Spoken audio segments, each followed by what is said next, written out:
This is LBC, where news comes first.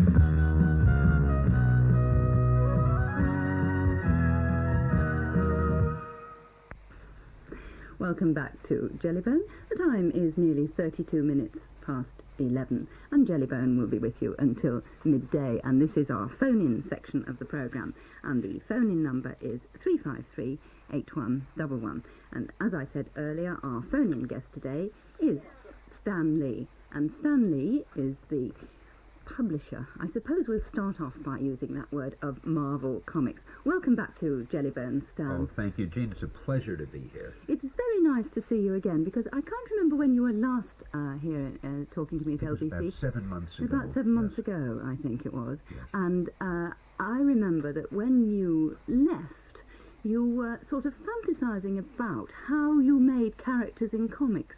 And one of the last fantasies you had just before you left the studio, at least it seemed to me a fantasy, and I hope it is, was how you would put me, Jean Davies, into a comic. Jean, those things are never mere fantasies. As a matter of fact, I'm going to let you in on a secret, but you must promise not to let any of your listeners know, because I wouldn't want this to reach the competition, you see, who follow our moves so avidly. But we're working on a new character right now called Marvel Girl. And of course, this is just between the two of us. And she's going to look not unlike you. We may make her British. And her secret identity, when she's not out Marvel girling all over the world, might be that she has this radio show, you see. She's a mild-mannered radio commentator, but then when danger threatens, when evil seems to engulf the world, she puts down the microphone and picks up the cudgels. I think that's magnificent. I look forward to reading that. I was very nervous. I mean, I've been nervous for 7 months since you left as to No, what... don't be, because the heroine always wins. Oh, good. And basically is always nice. That's right.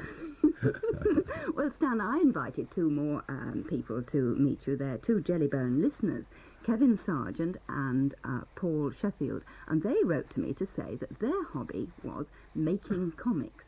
So I thought that they would like to come along and actually meet one of the most famous comic makers of all time, the Marvel comic publisher. And so here they are. Now, Paul and Kevin, have you brought some of your comics with you? Two of them here. Will you just tell me something about your comics, Kevin, how you started making them? Well, we've been doing them for about 2 years now. How old are you then? Well, I'm 11, so is Paul. Are you both at the same school? Yes. Is that so? You spend your time in school doing comics, do you? Well, not all the time. Well, tell us how you actually started them off. Well, I don't really know. It just came up, as something to do. I used to do with my friend next door, and then Paul started doing one whilst I was on holiday. When I came home from on holiday, he showed me one, and I decided I'd like to carry on with him. And do you have a hero or a heroine, or? No, not really. I hope you noticed the T-shirt that Kevin is I haven't wearing. seen it. Take your jacket off, Kevin, so I can really see it properly. It's a Silver Surfer T-shirt. Yes, I was very thrilled to see it while we were waiting to go on. Oh, isn't that marvellous? The Silver Surfer, Stan, is one of your comic characters that is now published. Is it published in England? No, it's not. As a matter of fact, it's no longer published anywhere. You see, when I no longer had time to write these, he was my favorite character, and I just couldn't let anybody else write his adventures. So we have sort of taken him out of circulation for a while until I get the time to write some myself. And the strange thing is, wherever I go, people say, "What happened to the Silver Surfer? Bring back the Silver Surfer." And when I saw Kevin actually wearing the Silver Surfer T-shirt, it was a real thrill. Have you actually read the Silver Surfer strips, Kevin? Have you ever seen them? You have? Yes, I have many comics done by Stan Lee. Which one? Have you got a favourite character? I like the Fantastic Four and Captain America a lot. Do you? Well, let me just ask Stan how old he was when he first started. I mean, these boys are 11 and they've started making their comics there.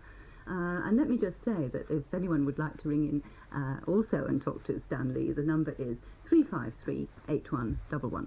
353-8111, and you can talk to Stan about Captain America and the Incredible Hulk and the Fantastic Four and the Titans. And Spider-Man. Titans is the new one. They won't know about the Titans, will they? Because that's only just come out. I Is that think right? it just went on sale this past weekend. The unique thing about the Titans is instead of holding the book vertically, as most books are held, you hold it, it's bound at the horizontal edge.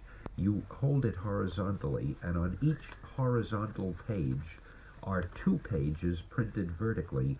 Basically, it sounds confusing, but the thing that we achieve by doing it that way is we are able to have 2 complete pages of comic on 1 physical page of magazine, so the reader actually gets twice as much comic strip, you see, for Well, that's the essentially the same price. Well, that's the important thing to remember, that for 9p you get twice as much. Right.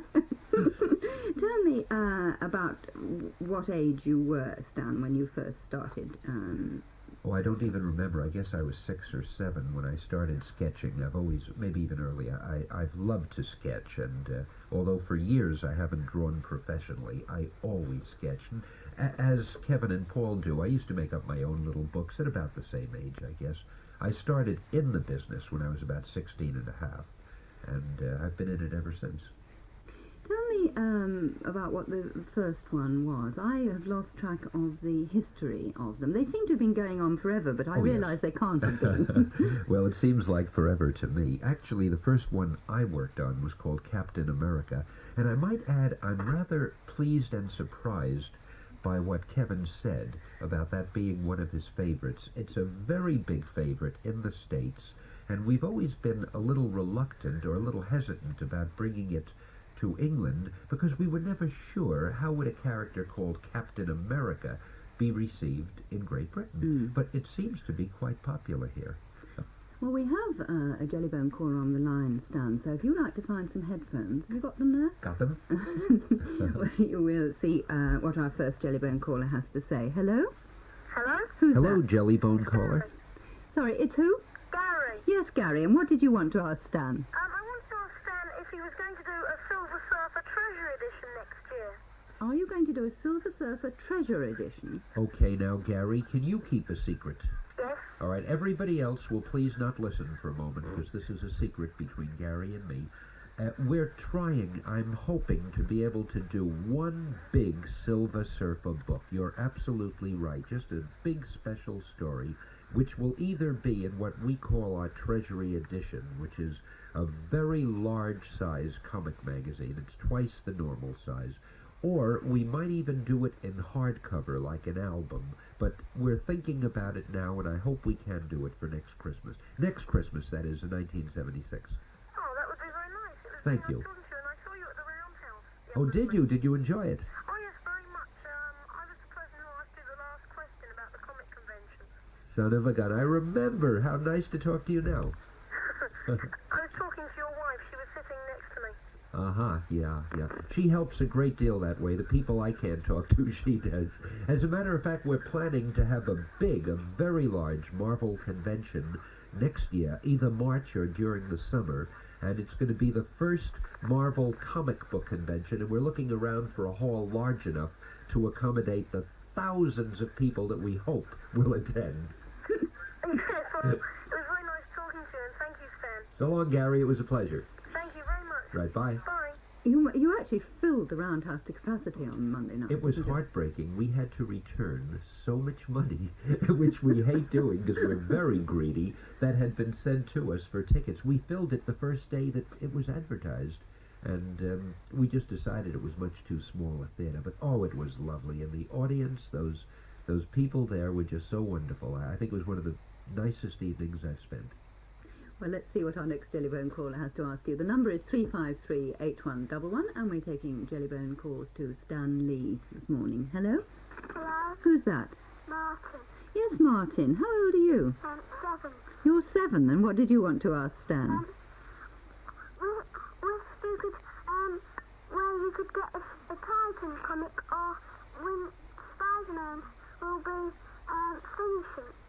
Where you can get a Titan comic, and when Spider-Man will be finishing, did you say? Well, as far as getting the Titan comics, I believe they're sold wherever the comics weeklies are sold. I might add there's one special shop that I ran into the other day.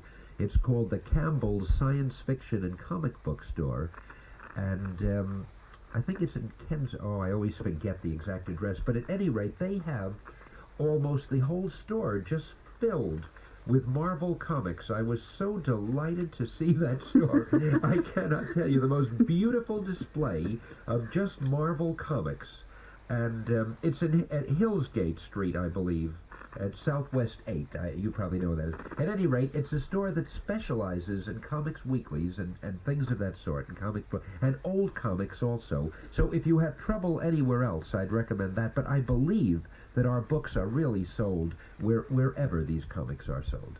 I think you should be able to get the Titans in most newsagents, Martin. I've seen it in my local one. What was your other question about Spider-Man? Oh, I'm hoping desperately, Martin, that it won't be ending for many, many decades to come. As a matter of fact, he seems to be getting more popular than ever, so if you enjoy him, let me say you need have no worry. There'll be no ending for a long time. If you don't enjoy him, well, I just don't know what we're going to do about that. Well, Martin, thank you very much for your call. We're taking calls on 353-8111, and we're going to be taking the next call after the break. It's great British meat. Great British meat. You know, you don't have to spend a fortune on British lamb. Nowadays, there's some lovely cuts around that really don't cost a lot. There's best end neck, which you can roast on the bone, or you can bone it and stuff it. It's entirely up to you. Then there's middle neck. That's lovely for hot pots and casseroles. Whichever you choose, though, remember, have a bigger bit. Better value, because you can make it go further. Great British meat. Great British meat. Have a bigger bit. You're listening to Jellybone with Jean Davies on LBC. Okay. Yeah, welcome back to Jellybone. The number is 353-8111 if you want to ring in and talk to Stan Lee about Marvel comics, about comics in general, about the Incredible Hulk or Spider-Man. I hope we don't have any more calls. It worried me to think that Spider-Man was actually going to end. I wonder what gave Martin that idea. I really, maybe what Martin meant was any particular story or adventure that Spider-Man is that he's following at the moment. He might mean that. Yes. See, we do have continued stories. They seem to go on interminably. And I think sometimes the readers may think, is this ever going to end?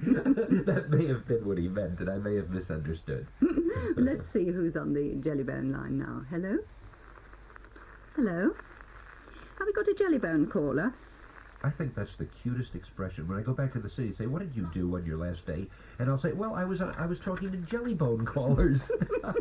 It's to rhyme with telephone. It's Russell that's on the line. That's Hello, correct. Russell. Russell? Perhaps one of your marvellous characters has whipped him away. No, he is so overwhelmed. Russell? Yes, he's there. Russell? Russell, do you know, if you take your... Have you got your mum or dad listening to your radio? I'm on next now, quick. Yes, you are on next There now. you are. Here we are, Russ. Hi. What you'll have to do is put your radio off. Russell, turn off your radio. Oh, it's Wayne. Turn off your radio.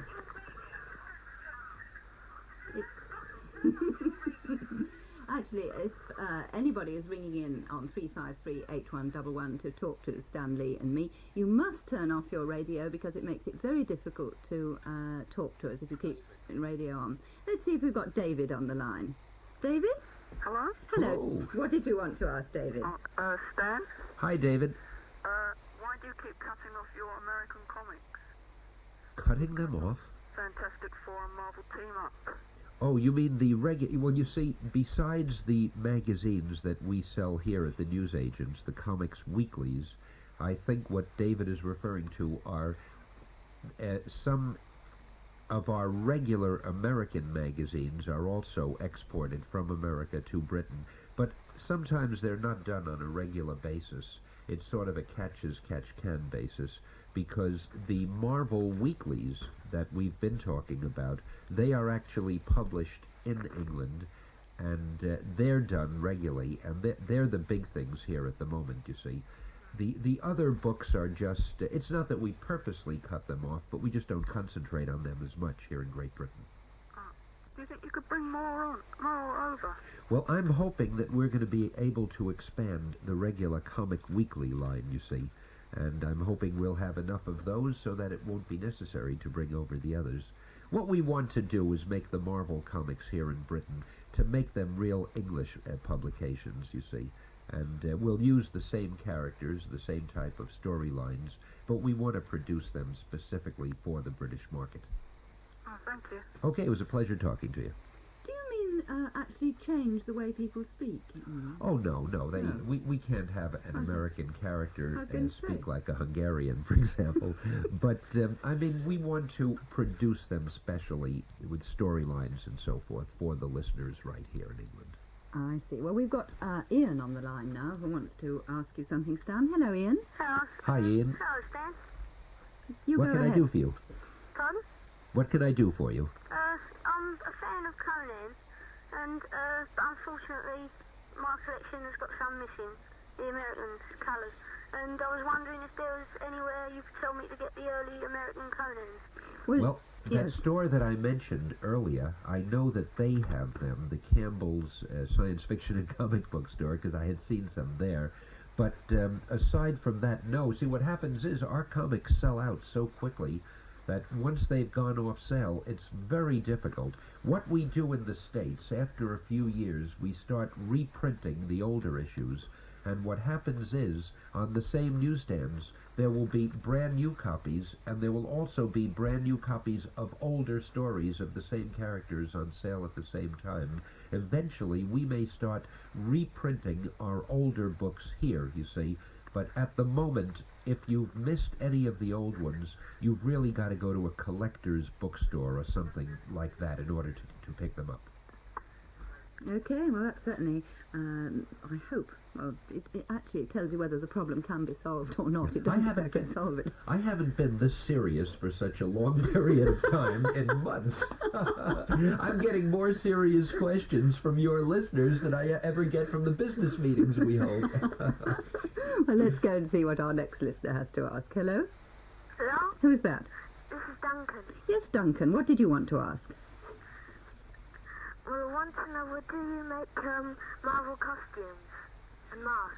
Marvel Oh. costumes and masks, Stan. Again, in the States, we have started doing that sort of thing. There are always manufacturers who call us and say, can we do a Marvel t-shirt, or can we do a Marvel costume, or a mask, or a beanie hat, or a toy, or something. And I think we'll probably start doing that over here. In fact, some of the American manufacturers probably sell their items here. So if you keep your eyes open, and we'll also mention it in the weeklies, the Marvel weeklies, each time we have an item like a costume or a mask, we'll mention it in the magazine so that you'll know to look for them. Yeah. Well, Paul Sheffield, who's sitting next to Stan in the studio, is being very patient because I know he came in wanting to ask you something, Stan. You go ahead, Paul. You have a turn. Great, I won't even need my earphone. How many languages are your comics printed in? Actually, they're printed in virtually every language in the free world. They're printed in French and German and Scandinavian. They're printed in Mexico. They're in the Philippines. I don't know what language that is offhand. But wherever I go, I find that they're printed in some language, or rather indigenous to that country.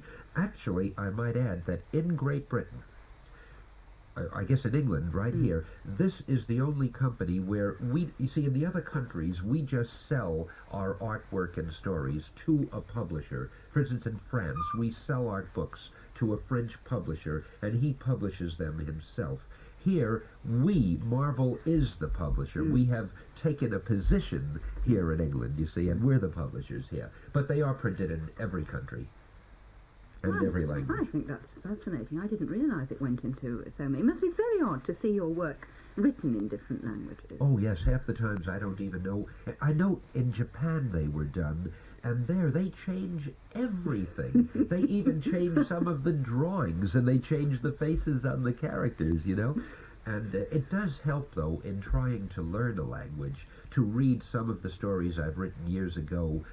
in German, for example, and it gives me an idea of what the words would mean, because I remember the story more so than it would if I were just reading a page of German cold. I never actually thought of that as a way of learning a language. Oh, yes. But I have, now that I think about it, I did know a French child who learnt English from the translations of Tintin, the Tintin comics. Do you know Alain Resnais, the French director who did Stavisky and Hiroshima Mon Amour and so forth, who's a good friend of mine? The reason I met him, when he came to America, he came to see me, and he said he wanted to meet me because he had learned to speak English reading Marvel comics. Yeah. I've never gotten over that. That's a great recommendation. Let's have our next Jellybone caller. Hello? Peter. Peter, yes, what did you want to talk to Stan about, Peter? I'd like to hello Stan, and I was there at the Roundhouse on Monday, and if you remember, I asked you about the Superman-Spider-Man team-up. Oh, yes, I recall. Hi, Peter. I remember. Yeah, now I'd like to know what is this new thing happening in February that I've heard whispers about. Apparently there's a new comic coming out. Can you tell me a bit more about that? To tell you the truth, Peter, we have so many new comics coming out that I don't even really know which one you're referring to. We have about 8 or 10 in the works right now back in the States. In fact, it wouldn't be Marvel if we didn't always have at least a half a dozen new projects in the hopper. We have all sorts of team-ups, all sorts of new characters, all sorts of different versions of the old characters. The thing that I mentioned to Jean Davies just a short time ago, the Marvel Girl, is one of our biggest new ones, which will be coming out because, A, because I like her so much, and B, because so many readers have written to say you have so many male heroes, why don't you have more heroines? And it seems there are more girls reading Marvel comics than I ever suspected, and I figured, okay, in this year of, or this time of woman's lib, I guess we might as well have a lot of heroines. It's an interesting thing. We have many featured females in our books, and I've gotten complaints from a lot of girls who say, oh, sure, you'll have a girl who's a heroine, but you never make her as strong as the boys, and she never really fights with the villains the way the males do. And from what I've heard from so many girls, and I'm very surprised, it seems that they really want girl characters who are just as strong as the men. And if that's what's wanted, that's what Marvel will produce.